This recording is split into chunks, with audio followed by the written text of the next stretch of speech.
Members of the family who own Purdue Pharma and the company itself agreed to pay $7.4 billion in a new settlement over their role in the opioid crisis.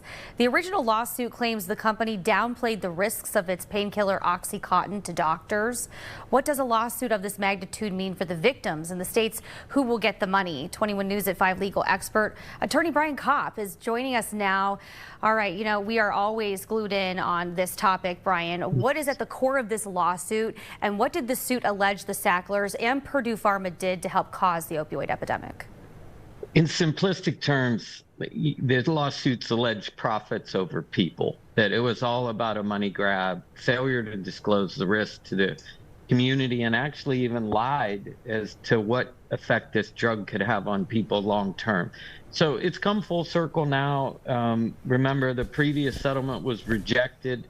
The bankruptcy court now will have to hear the terms of this, and it'll go through a very similar acceptance process. Most people believe that the new Justice Department will not object to the settlement. So it's going to have a great effect on the states that agreed to this settlement and were principals in it. Yeah, this is $1 billion more than the previous agreement that was struck down by the U.S. Supreme Court. Brian, the prior deal was thrown out because it included a clause that would have shielded them from liability in civil lawsuits. This new settlement approved by the highest court has that clause removed. So do you expect families of the loved ones who lost their family members, their children, to overdoses to flood the courts with civil suits? Well, it's not quite that clear from what's being reported. And, we always say devil's in the detail in the agreements of settlement. From what I've seen that's been reported, the states that have agreed to this, those families within those states will be encompassed within that set of lawsuits. So, you go back to the Ohio verdict for the localities that was, or local governments that was overturned. I think you're going to see a lot of ancillary litigation, even amongst the states, how it could be divided up. But I think for the most part, at least the state attorney generals that were involved in this settlement, that there'll be very little litigation in those states. Okay.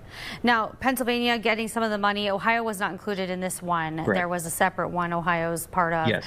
This is, though, the largest settlement for a group accused of causing the opioid epidemic. And we've seen communities like Trumbull County hit hard by it. What kind of message does this send when the court is saying, okay, we approve this settlement, to other companies and big pharma with the approval of this? This is what's hard about lawsuits is we want to bring attention to them. As you know, I do a lot of plaintiffs work. Entities cause harm to people, and they make such a financial issue out of it.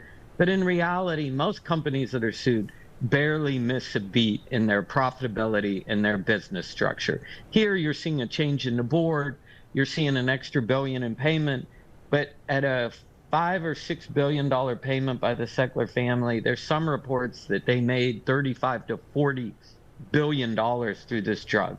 So it's always a small percentage of profit. It rarely, bankrupts a company like they claim. I mean, they went into bankruptcy court to stop litigation, not because they didn't have the funds to deal with these kind of things. Yeah, everyone watching here that has family members, loved ones, or know a friend that lost someone to this, it's definitely something that hits home.